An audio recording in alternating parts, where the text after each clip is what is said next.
Hello everyone, I would like to introduce myself briefly. My name is Ebru Beyazıt. I'm a visiting scholar in the University of East Anglia and working with Professor Eylem Atakav.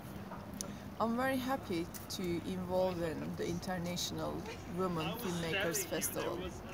The best part of this organization is bring films and directors from Turkey to the University of East Anglia family. Besides virtual movie screenings and Q&A sessions, there will be workshops at weekend too. Please do not forget to register it. It is on new media documentaries and digital storytelling. I would like to thank you to Eylem Atakav and the Faculty of Arts and Humanities, the School of Arts, Media and American Studies. I hope you enjoy the events. Hello, everyone.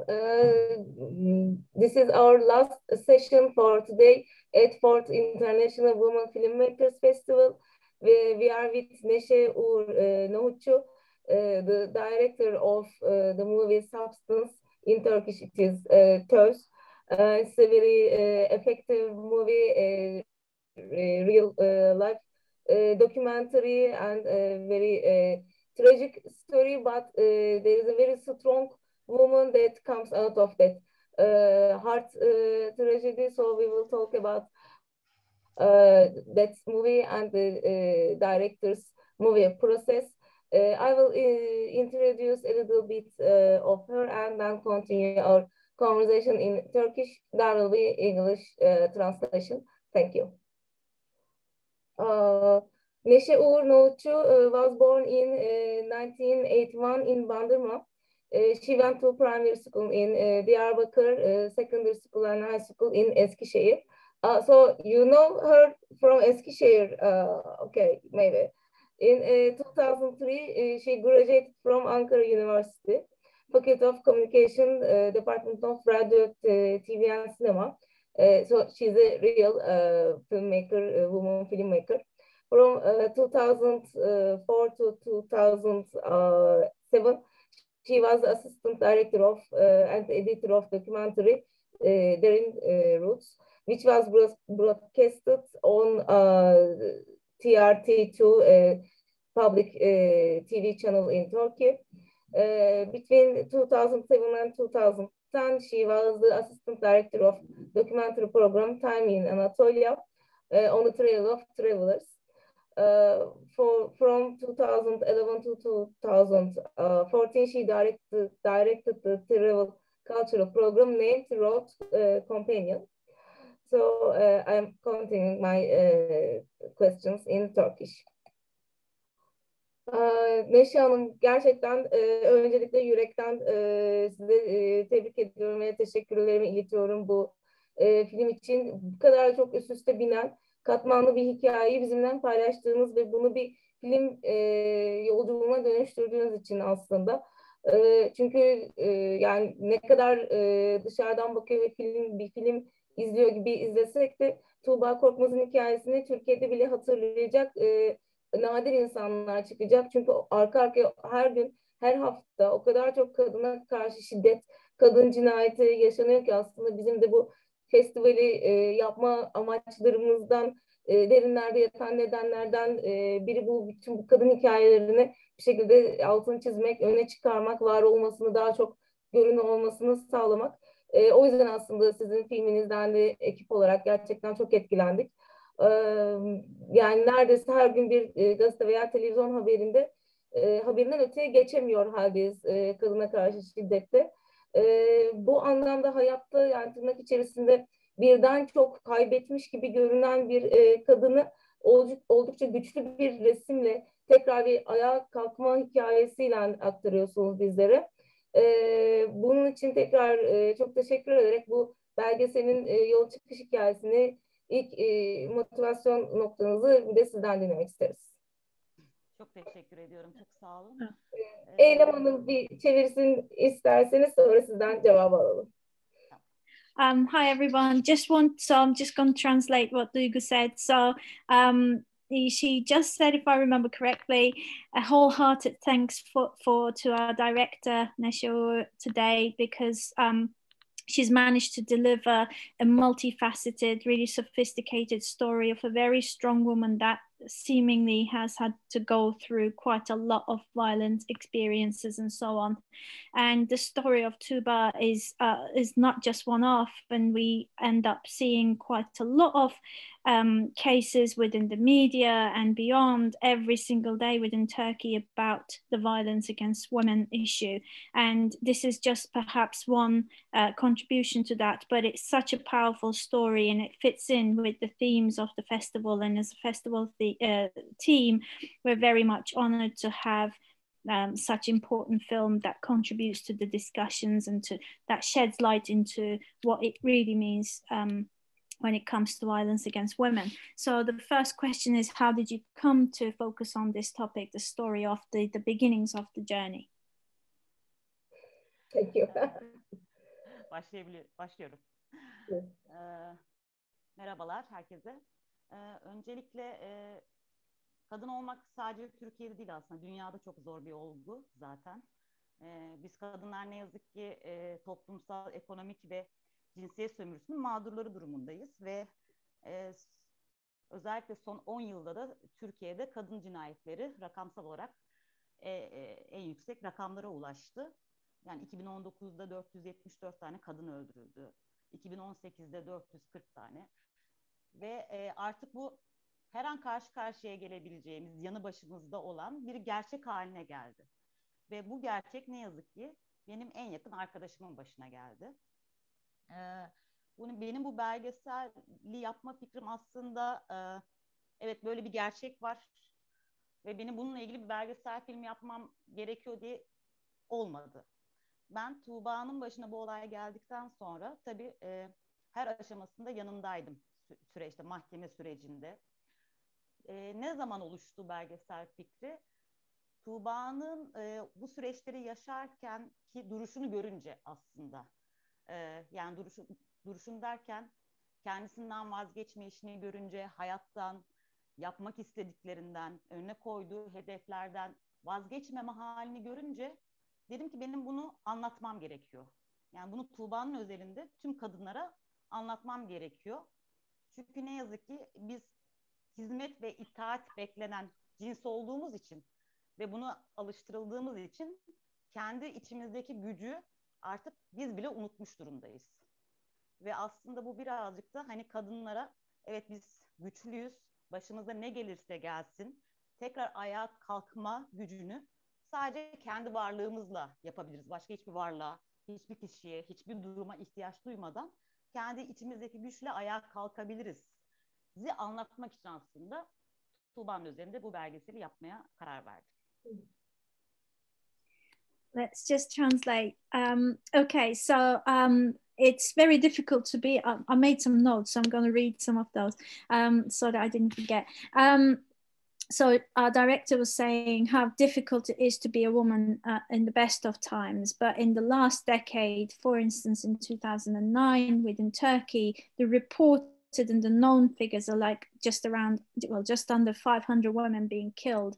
So violence against women is a constant contemporary issue that happens on a daily basis. And sadly, this happened to my closest friend, Tuba, and I was there from the beginning, and this is what the reality is. But I didn't think of, let's turn Tuba's story into a documentary. But I was there as a friend from the very beginning, and I have seen how effective that violent experience has been on her. And I was there even from the very beginning to the court case. But I saw her not giving up, and the idea of not giving up made me decide that this story, her kind of not giving up and continuing with her aims and ambitions in life, I decided to tell that story to everyone who might be sharing similar experiences. And as women, we sometimes forget how powerful we are, and this is a reminder perhaps of how we should remember it is our womanhood that gives us that power and that makes us continue fighting and not giving up, with life and with our ambitions. And that is exactly the precise reason why I wanted to embark on this project in this film. Okay, thank you. Yaşananlar evet ki çok travmatik. Biz izlerken bile oturduğumuz yerden sarsılıyoruz açıkçası. Tuğba Hanım'ı arka arkaya dinlediğimizde yani hem bir özel ihtimam isteyen çocuk sahibi kendisi, hem hayatında bambaşka bir faza giriyor. Baştan aşağı bir travma süreci var. Ben hani bunu düşünürken, bu soruyu kafamda döndürürken sizin öyle bir yakın arkadaşlığınız olduğunu bilmiyorum tabii, ama olsa bile yani ben hani şu an empati yapmaya çalışıyorum. Hiç mümkün olmasa bile. Bu travmatik süreçleri konuşmaya, dahası bunu bir filme döndürmeye, kamera önünde onu konuşmaya nasıl ikna ettiniz? Biraz da bunu çok merak ettim açıkçası. Yani şey değilse, hani çok özele girmeyeceksem, hani cevaplamak da zorunda değilsiniz tabii ki. Aslında şöyle, belgeselin şöyle bir zorluğu oldu benim için. İlk önce kendi adıma söyleyeyim, sonra Tuğba cephesini de söyleyeceğim. Benim bir türlü tamamlayamama halim zaten çok yakından tanıdığınızda ve her şeyini bildiğiniz bir insanı nasıl anlatabilirsiniz? Yani hiçbir zaman tamam olmayacak, doğru aktaramayacağım. Benim gözümdeki kadını ekrana, filme taşıdığım zaman doğru bir şekilde ifade edebilecek miyim? Eksik bir şey kalacak mı? Çünkü her şeyini biliyorsunuz ve doğru noktaları yakalamanız lazım. O yüzden benim için çok o anlamda zorlu oldu zaten. Tuğba açısından da şu anlamda, biz çünkü sürekli tabii iletişim halinde olan iki insanız ve kamerayı yani Tuğba'nın hani bu konuda bir direnci olmadı bunu onunla paylaştığım zaman, ama tabii şöyle bir zorluğu oldu. Kamerayı açtığımızda benle, yani sette başkalarının olması, çünkü biz sürekli birebir özel iletişimi olan insanlar olduğumuz için başlarda birazcık ifade etme halinde zorlandı. Ama kendisinin söylediği şey şu: benim varlığımın orada olması, yani o mekanda olması kendisinin rahatlattığını söylüyor. Yani senden başkasının yanında herhalde hani bunları bu kadar rahat ifade edemezdim. O anlamda onun için daha kolay oldu benim bu filmi yapmam onunla ilgili. Benim açımdan daha zor oldu aslında. Daha zor oldu, evet. Evet, benim için zor oldu ama onun için daha kolay oldu. Yani kendisi de böyle ifade ettiği için söylüyorum. Eylem? So the question that Duygu has asked is, watching these traumatic experiences and hearing about them is already something that shakes you to the core, even as an audience. And this person has experienced all these things, and as a mother of a person, or of a child who's got special needs. And I didn't realize, says Duygu, that she was your friend, and I'm trying to be empathetic here. These are all really traumatic scenes, but how did you convince Tuğba to talk, and what kind of an experience was it for you? And our director answers and says, the difficulty for me is you are very close to this person and you have a private connection and communication. You are in communication all the time in the most private kind of sense, but how can you represent and tell the story accurately of a woman who's going through all these and in a just kind of way? How can I represent the woman that I know and do justice to her representation? And this is one of the reasons why I kept delaying making the film and finalizing it and so on. But this festival, as she at the very beginning when we were talking in Turkish, as she alluded to, this festival actually ended up being the reason for her to finish the film. And she says, because you know everything is about Tuğba, and that was a difficulty for her. But for Tuğba herself, it was indeed difficult. She didn't resist the idea of being filmed, but when they turned the camera on, because they were in a set and a film set, and there was camera crew and other people in there working, and it was beyond the private friendship and the communication that they had. And because we had the team filming, she says, having me around helped her articulate herself better, according to what Tuğba said to our director. Yeah. Biraz da hani filmin teknik yapısından bahsedersek, çekimleriniz, geliş gidişleriniz çok uzun bir periyoda yayılmış olarak görünüyor. Bayağı bir geçmişten de kullandığınız foto çekimler var anladığım kadarıyla. Hastane çekimleri. Evet, hastane çekimleri, geçmiş çekimler de var. Yakın dönemdeki hallerine dair çekimler de var. Biraz bunları dan bahsedebilir miyiz acaba? Dediğim gibi zaten hani ayrı şehirlerde de olsak sürekli iletişim halinde olan iki insan olarak hani zaman zaman yanına gidiyordum. Tabii o zaman hani o çekimler yani telefonda hani bir hatıra, bir anı kalsın diye yapılan çekimlerdi. Geçmişe dair olan çekimler. Mahkeme sürecinde zaten dediğim gibi o sırada aklımda böyle bir fikir ve zaten bir can havliyle Tuğba'nın yanında olma hali olduğu için aslında mahkeme sürecinde öyle bir çekim yapmadım. Orada Yaşam Bellek Özgürlük Derneği'nden o mahkeme önündeki çekimleri rica ettim kendilerinden. Onun dışında Çanakkale'de, Eskişehir'de ve tekrar Çanakkale'de aralıklı olarak çekimler yaptım. Ne zaman? Yani geçmiş çekimleri saymazsak çünkü onlar hani dediğim gibi hani belgeselde arşiv amaçlı kullanıldı ama hani 2017'den 2020'ye kadar ara ara çekilen görüntülerdi. O olaydan sonraki görüntüler. En son o atölye evlendikten sonraki çekimler, atölyesinin o 3 katlı atölyeye geçtikten sonraki çekimler, 2019-2020 tarihli çekimler. İşte Eskişehir'deki 12. Pişmiş Toprak Sempozyumu 2018 yılının çekimleri gibi hani uzunca bir sürece yayıldı aslında çekimler. Evet. O da şu anlamda güzel oldu aslında. O süreci de çok görmüş olduk. Yani Tuğba'nın da çünkü Tuğba'nın 2018 yılındaki haliyle 2020 yılındaki hali arasında ciddi bir fark ve dönüşüm var.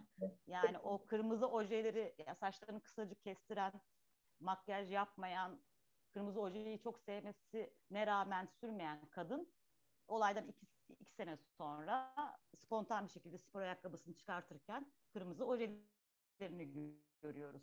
Ya o dönüşümü, o iyileşme halini yavaş yavaş görüyoruz. Aslında o anlamda zaten sürece yayılması gereken bir belgeseldi. Kesinlikle, kesinlikle. Buraya bir noktalı virgül koymak, yıldız koymak istiyorum. Müsaadenizle Eylem çevirsin. Çok hissettiğim bir şeyi paylaşmak istiyorum bu yorumunuz istinaden. I lost it. So there's Duygu was asking, there's lots of kind of archival footage, like footage from the hospital and some more recent footage. So she was asking about the length of the process of filming and how long it's taken to film all these. They clearly come from different time periods.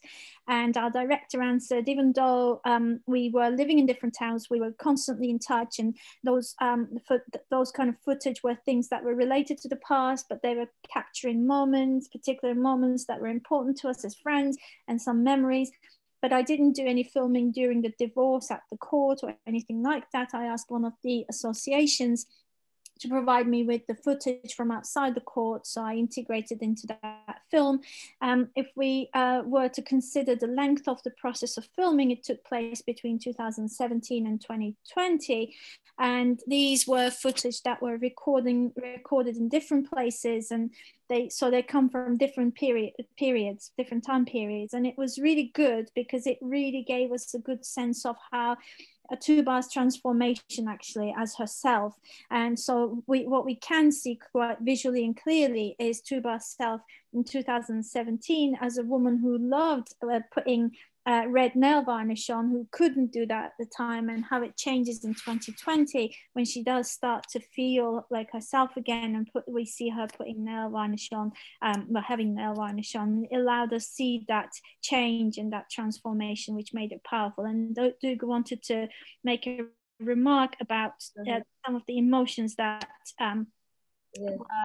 inherent when she was watching the film. So. Yes. Tam bu söylediğiniz noktada saçlarının kesilmiş o hastaneden işte Zafer'e o kadar içine girdim ve o kadar etkilendim ki ben o halinden. Yani şu geçti bana, bilmiyorum öyle midir değil midir gerçek hayattaki duygusu ama aslında kendisi bu arada çok güzel, çok da çekici bir kadın ve hani o kadınlığından böyle sıyrılmak, kurtulmak istedi. Sanki peşindeki o eski sevgilinin sapıklığını, katilliğini kadınlar kendilerine fatura ediyorlarmış gibi hissediyorum ben. Bunu hayatının bir döneminde kendi kendine yaşamış bir kadın olarak söylüyorum açıkçası. Hani biraz da itiraf noktasına girecek olursam. Çok benzer bir şey ben de yaptım. Etekleri çıkartıp sadece eşofmanla gezdim. Sanki saldırıya uğramış olmak, tacize uğramış olmak benim kadınlığımın kabahatiymiş gibi. Evet. Ve onu Tuba Hanım'ın o saçlarında gördüm. Ben bilmiyorum doğru mu hissettim ama bunu sormak istedim aslında size. Efendim? Pardon. O duyguyu, o kendini suçlu hissetme duygusunu Tuğba Hanım'ın o fiziksel değişiminde resmen gördüm. Ben doğru mu hissettim acaba? Evet, kesinlikle. Zaten direkt kendisini suçlu hissetti zaten yani o süreçte. Yani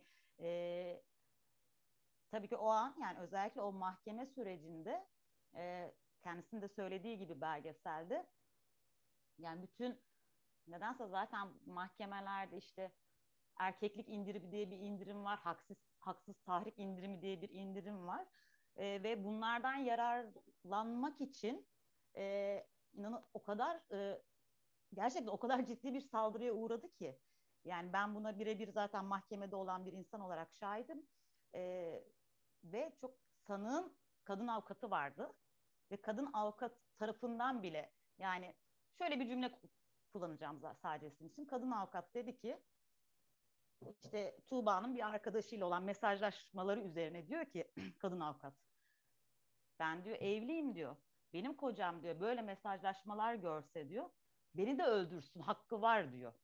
Yani bunu sanığın kadın avukatı söylüyor ve Tuğba orada oturuyor yani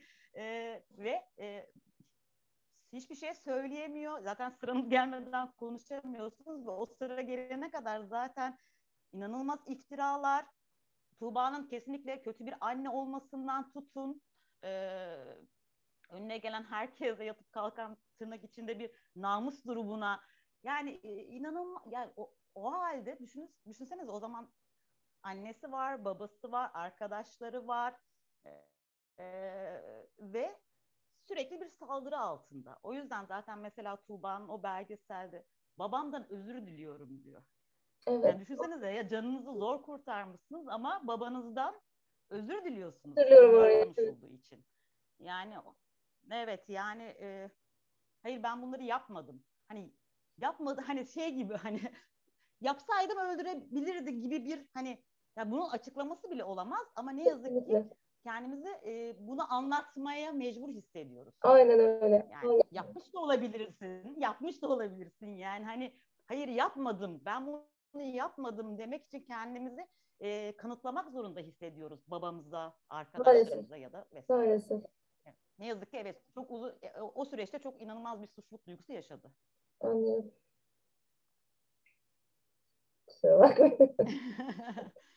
Okay, so this is very close to my heart actually as well. So Duygu was making this point about Tuğba's hair and the kind of significance of what that footage meant, and her footage from the hospital. But in particular, she says, I was very moved and affected by her. She's such an attractive and beautiful woman, but the ex-lover's obsession and violence against her, she kind of withdraws her womanhood by not wearing, for example, skirts and going on to jogging bottoms, and as if being abused is something that you have to stop your femininity with, and you start feeling guilty about. And our director is explaining how this has evolved, and she says exactly this is how Tuba felt. She felt quite guilty for absolutely no reason in reality, and the law itself at the court is so exposed to being exploited. And the this ex-lover had a female lawyer at the court, and even coming from a female lawyer, the lawyer said, I'm married, and those text messages that Tuba received or sent to her friends and so on, if I had sent those, I would expect my husband to kill me.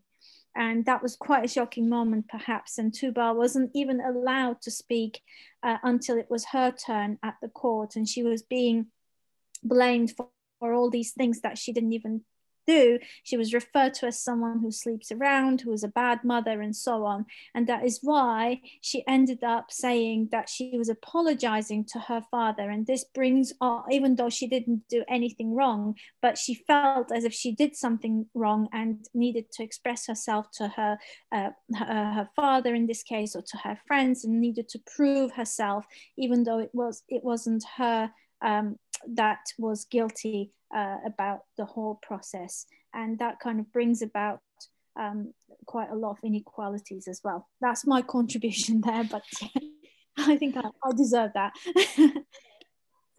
Thank you so much for such a great translation and such a long translation. Neşe Hanım, hakikaten çok böyle hepimizin üzüldüğü, ister istemez geri devam bir şekilde de yarına umutla bakmamızı tavsiye eden bir duruşu var sizin ortaya koyduğunuz işin. Ben müsaadenizle gönlümden geçen son bir soruyu iletip sonra sözü ekip arkadaşlarıma devretmek istiyorum. Belki kendilerinde başka soruları vardır diye. Saatlerimiz de bayağı ileri oldu. Ben hani en son şunu düşünmüştüm. Ama hani bunu gene sizin o yakın ilişkinizi bilmeden aklımdan geçen, gönlümden geçen sorulardan biriydi. Siz bu filmin kamera arkasındaki insan olarak ve hani bütün bu süreci de bir yandan takip edip bunu hani başka kameranın çektiği bir filme dönüştüren insan olarak kendi psikolojik bütünlüğünüzü nasıl korudunuz? Ben aslında biraz da bunu merak ediyorum. Başka da ağır bir sorum olmayacak. Size söz veriyorum.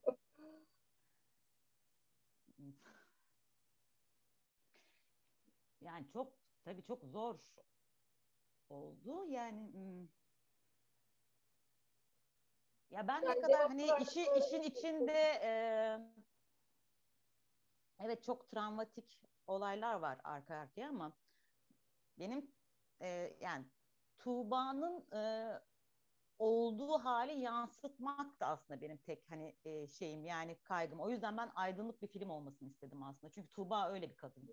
Yani hani bunu Tuğba'ya rağmen başka bir film yapamazdım zaten. Hani çok yani hani çok zorlandım. Hani montajını da ben birebir kendim hani yaptım ve hani en çok şey yaptığım hani noktalardan bir tanesi mesela hani bir sürü kimliğimiz var. Tuğba'nın da bir sürü kimliği var ve hiçbir kimliğinin diğerinin önüne geçmemesini istedim aslında. Yani ne anne kimliği, kadın sanatçı kimliğini çok önemsiyorum. Ama onun da yani bunların hepsi biziz zaten. Yani hani Tuğba evet bunu şeyde de yazmıştım zaten. Evet, Tuğba bekar bir anne. Evet, Tuğba şiddete maruz kalmamış bir kadın. Tuğba bir kadın sanatçı. Ama Tuğba sadece bunlardan ibaret değil. Bunların toplamı da değil. Yani o yüzden hani o dengeyi kurmak çok önemsediğim bir şeydi kurguda, hikayeyi anlatırken. Hani tek bir hikayenin üzerine yaslanmamak, olduğu gibi, hayat gibi, Tuğba gibi aslında hani bunu aktarmak istedim. Ama gerçekten hani çok yani çekimde çok anlamıyorsunuz aslında. Hani çekimde hani şey yapmıyorsunuz, ama kurgu masasına oturduğunuz zaman hani gerçekten hani o dengeyi yakalamak, çünkü benim için tek önemli olan şey Tuğba'nın izlediği zaman Tuğba'nın bu filmden mutlu olmasıydı sadece aslında ilk başta çıktığımda. Onu çok önemsedim. Tuğba'nın çünkü mesela ilk izlediği zaman şey dedi, hani ne kadar çok şey yaşamışım dedi. Yani hani onu bir hani gördüğünde bayağı zormuş aslında dedi. Hani ama hani dediğim gibi Tuğba'nın karakterine uygun bir film olması, onun kadar güçlü bir film olmasını istedim. Başka türlüsü hani şey olurdu. Tuğba'ya da haksızlık olurdu. Gerçekten Öyle. elinize sağlık. Evet, sağ olun, teşekkürler. Sesim şurada düğümlendi. Ben sözü elime Yani bırakıyorum. Müsaadenizle elinize sağlık tekrar. sağ olun. Just some final translations. So Dougal was saying your film offers hope, and so in that regard, one final question: as a person who is behind the camera, and yet someone who is involved in the process in your friendship, in the process of what Tuba has gone through, how did you, as a filmmaker and as a friend, keep your own sanity? And our director, quite emotionally, as you will have seen, answers and says, it's hard, it's been very difficult, and there are so many traumatic situations. And I was merely interested in creating a film that was bright. I quite like that choice of word as well. That's translator's comment. Because Tuba represents brightness and light, and editing the film has been quite challenging as well. And I edited the film myself, and there are so many identities. Tuba is not just one person, one thing. She's not just an artist or just a mother or just a survivor of abuse, and she's not a total of all of those things. She's beyond that, and there are multiple identities involved. And what I wanted to show was her as she was. And but when you sit down to edit it all, it becomes much more of a challenge to do justice to how you represent your friend and this person. And my only concern was for Tuba to see the film and be happy with it. And when she did see the film, she said, I've gone through a lot, haven't I? And I'll stop there.